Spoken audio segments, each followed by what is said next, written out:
সকাল সকাল ঘুম থেকে উঠেই দেখি মামা অনেক বাজার করছে। বাজারটি কি কারণে করা হয়েছে, কিসের আয়োজন, সেটা জানতে হলে পুরো ভিডিওটি দেখতে হবে। হ্যালো এভরিওয়ান, আসসালামু আলাইকুম। সবাই কেমন আছেন? আমরা আলহামদুলিল্লাহ ভালো আছি। তো প্রোগ্রামটি হচ্ছে আমার মামাতো ভাইয়ের জন্মদিন। তো আমরা মানে গ্রামে গেছিলাম নানু বাসায়। তো জন্মদিনটি ছিল 5 তারিখে, কিন্তু আমরা থাকার কারণে আর কি আগে আগে করে ফেলা হয়। আর এদিকে হচ্ছে মামা কাটাকাটি করতেছিল পেঁয়াজ, আরেকদিকে বাটাবাটি করতেছিল একটা মহিলা। আর এদিকে আমরা সকালের আর কি খাওয়া দাওয়া করব। সকালবেলা নানু বাসায় গেলে ভাতই খাওয়া হয় বেশিরভাগ। আর সকালবেলায় কিন্তু শীতের দিনে ভাত খেতে দারুণ লাগে। তো এদিকে তাসাবকে মামি হচ্ছে ডিম আর হচ্ছে রুটি বানায় দেয়। তো ওগুলো খাওয়ানোর চেষ্টা করতেছিলাম, কিন্তু ও তো খায় নাই। ও বলতেছে বাইরে খাবে, আর ও তো খায়নি। তা ওইটা আমি খেয়ে ফেললাম। তাও ভাত খেলাম একটু। এখানে মাছ ভাজা ছিল, আলু ভর্তা ছিল, ওই আলু ভর্তাটা নানু বানাইছে। আর এখানে তরকারি ছিল। তো সব কিছু খেলাম, আলহামদুলিল্লাহ অনেক মজা ছিল। আর এদিকে খাওয়া দাওয়া শেষ করে মামা দেখি এখানে মুরগিগুলা পুড়তেছিল। এরপরে মামা মুরগিটা বড় বড় করে পিস করে পরিষ্কার করে দিচ্ছিল আর কি। ময়লা যা ছিল ওগুলো পরিষ্কার করে কেটে দিয়ে মানে বড় পিস করে রাখছে। তারপরে হচ্ছে বড় মামি ছোট ছোট করে পিস করে নিচে যতটুকু সাইজ করা লাগে আর কি মুরগি বিরিয়ানি রান্না করা হবে। তো এইভাবে করে কেটে নিল। তারপর এদিকে বাটাবাটি প্রায় শেষ পর্যায়ে। তারপর হচ্ছে বাচ্চারা বাইরে বের হয়ে দেখি সব বালু দিয়ে খেলাধুলা করতেছিল, মানে সবাই মিলে। আর আমার ছেলে তো বাইরে বেশি যায় আর কি এখানে। আর শীতকাল দেখে একটু কমে গেছে এবার। আর অন্য সময় তো বাইরে বালু দিয়ে এরকম খেলতে থাকে। আর এইদিকে আমি আমার ভাইয়ের চা খাওয়ার ইচ্ছা হয়েছে, তো আমরা চা খেতে চলে গেলাম। গ্রামে কিন্তু দোকানে বসে চা খেতে ভালোই লাগে। আর এই সূর্যর জন্য তো আমি ভিডিও করতে পারছিলাম না। তো যাই হোক, এদিকে আসলাম চা খেতে, চা অর্ডার দিলাম। তো চাও চলে আসলো, আমরা চা খাওয়া মানে শুরু করলাম। আমি একটু মাঝখানে একটু ভিডিও করে নিলাম। আর এদিকে চা খেতে খেতে আমার ভাই বলতেছিল যে ভুট্টা খাবে। এটা মিষ্টি ভুট্টা, আপনারা খেয়েছেন কিনা জানাবেন। আর এটা খেতে ভালোই লাগে, গ্রামে গেলে মাঝে মাঝে আমি এটা খাই। তো এটা কিনে খাওয়া শুরু করলাম। আমরা খেতে খেতে আমরা নানু বাসার দিকে মানে যাওয়া শুরু করলাম। তারপর এদিকে দেখি একটা ঝালমুড়িওয়ালা আসছে। তো ঝালমুড়ির সাথে ফুচকাও বিক্রি করে সে। তো আমরা খেতে গেলাম, ঝাল ঝাল করে ফুচকা দিতে বললাম। আর এখানে ফুচকালা বাটি নিয়ে আসে না, কীভাবে খাবো, তাই প্যাকেট করে দিল ফুচকাটা। তো ঝাল করে ফুচকা নিলাম। এখানে কয়েকটা ফুচকা ছিল, দুজনে শেয়ার করে খেলাম। আর টক দিছে এটার মধ্যে, খারাপ লাগেনি, ভালোই লাগছে।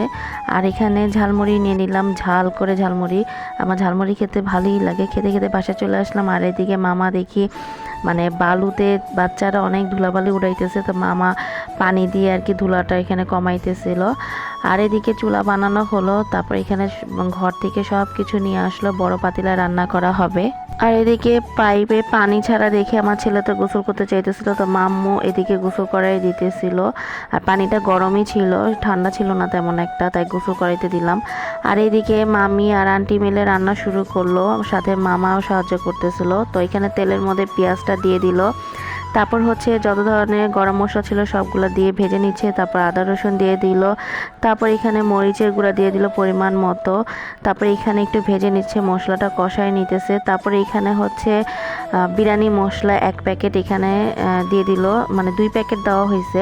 তো এখানে দিয়ে মশলাটা ভালো মতো এখানে কষায় নিতেছিল। মশলাটা কষানো হলে তারপর হচ্ছে এখানে মুরগিটা দিয়ে দিবে। এরপরে দিয়ে দিল বাদাম বাটা। তারপর এখানে ভালো মতো নেড়ে চেড়ে নেবে। তারপর দিয়ে দিল হচ্ছে টমেটো সস। টমেটো সস দেওয়ার পরে এদিকে আম্মু হচ্ছে টক দই বানাইতেছিল লেবু দিয়ে। আর তারপর হচ্ছে টক দইটাও দিয়ে দিল। টক দইটা দিয়ে ভালো মতো একটু নেড়ে চেড়ে একদম পানিটা যখন শুকায় আসবে তখন একটা নামায় ফেলবে। তারপর এখানে বড় পাতিলা বসানো হয়েছে, কারণ এটার মধ্যে বিরিয়ানিটা আর কি রান্না করা হবে। এরপরে বড় পাতিলায় পানি দিয়ে দিল। তারপর এখানে চাল ধুয়ে আনছিল, আর হচ্ছে আলুটা ভেজে নিয়েছিল। তারপর হচ্ছে এখানে চালের পানির মধ্যে এখানে তেল দিয়ে দিল। তারপর হচ্ছে আরও যে প্যাকেটগুলো ছিল বাকিগুলো এখানে মশলাগুলো দিয়ে দিল, বিরিয়ানি প্যাকেটটা। তারপর এখানে ভালো মতো নেড়ে চেড়ে চালটা দিয়ে দিল। তারপর এখানে চালটা ভালো মতো এখানে নাড়তেছিল, তার মধ্যে দিয়ে দিল আলু, তারপর হচ্ছে মরিচ, সব কিছু দিয়ে ভালো মতো এখানে নেড়ে চেড়ে যে পানিটা একটু শুকায় আসতেছে, তারপরে এখানে মাংসগুলো দিয়ে দিবে। তারপরে যে মাংসগুলো দিয়ে দিচ্ছে আর এখানে ভালো মতো নেড়ে চেড়ে তারপর এখানে দমে বসায় রাখবে। এই যে মামা নাড়াচাড়া দিতেছিল। তারপর এখানে পানিটা শুকায় আসছে, যে এখানে প্রায় পানিটা শুকায় আসছে। তারপর এখানে এটা দমে এখন বসাই দিবে। ঢাকনাটা লাগানোর আগে এখানে টেস্টিং সল্টটা দিয়ে দিল।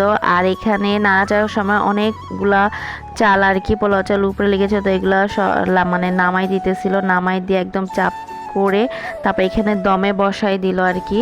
আর এদিকে বাচ্চারা খেলতেছিল, তো আমি এই সুযোগে বললাম একটু দাঁড়াও আমি ছবি তুলি। আর এখানে তো ফুটবল খেলতেছিল সবাই মিলে বাচ্চারা।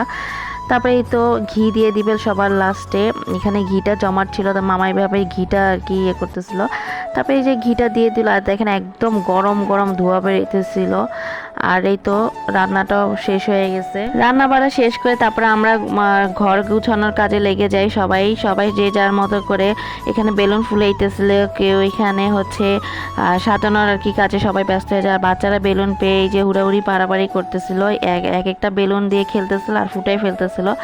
আর এদিকে মামি হচ্ছে এগুলো ফুলাইতেছিল।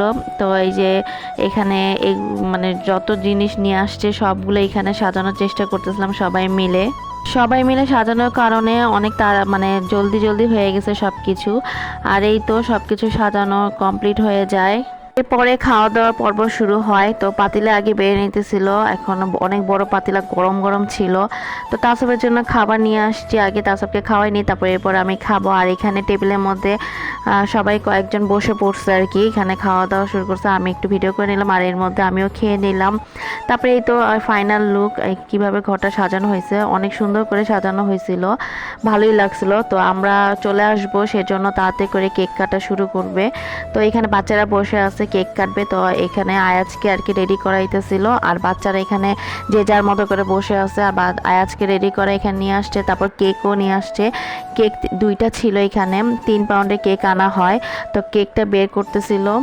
কেকটা দেখতে যেমন ভালো ছিল, সুন্দর ছিল, এর কেকটা খেতেও মজা ছিল। কেক কাটার আগে মামা মামি আর আয়াজ এখানে ছবি তুলতেছিল, ভিডিও করে নিতেছিল। আর এদিকে কেক কাটবে, তখন হুজুর আসছে দোয়া পড়ায় আর কি, আয়াজের জন্য আর কি, সবার জন্য। তো এখানে হুজুর দোয়া পড়াইতেছিল আর বাচ্চারা এদিকে অপেক্ষা করতেছিল কেক কাটবে কখন। আর এই যে তাসব একটা মাথায় একটা টুপি নিয়ে বসে আছে। আর এই তো মামা মামি আসছে, মানে কেক কাটবে। ঠিক এই মুহূর্তে আয়াজ ঘুমায় যায়। আয়াজকে ঘুমানো থেকে উঠানোর চেষ্টা করে, কিন্তু সে কান্নাকাটি করে, সে উঠবে না, মানে এত ঘুম ছিল, সারাদিন ঘুমায় নাই। তো ওকে ঘুম পাড়ায় আসছে, এদিকে মামা মামি কাটা শুরু করে আর কি। সবাই বলতেছে তোমরাই কাটো, আর কে কাটবে, আয়াজ তো ঘুমাই গেছে। তো আয়াজের জন্য ওই ছোট কেকটা রেখে দেওয়া হয়, ও ঘুম থেকে উঠলে কাটবে। আর এদিকে বড় কেকটা মামা মামি কেটে নেয়। তারপর এখানে পিস করা হচ্ছে কেকটা। তো কেকটা খেতে কিন্তু সবাই মানে বলছে যে অনেক মজা হয়েছিল। তো এই তো আজকের ভিডিওটি এই পর্যন্তই। ভালো লাগলে লাইক কমেন্ট বেশি বেশি শেয়ার করবেন। আল্লাহ হাফেজ।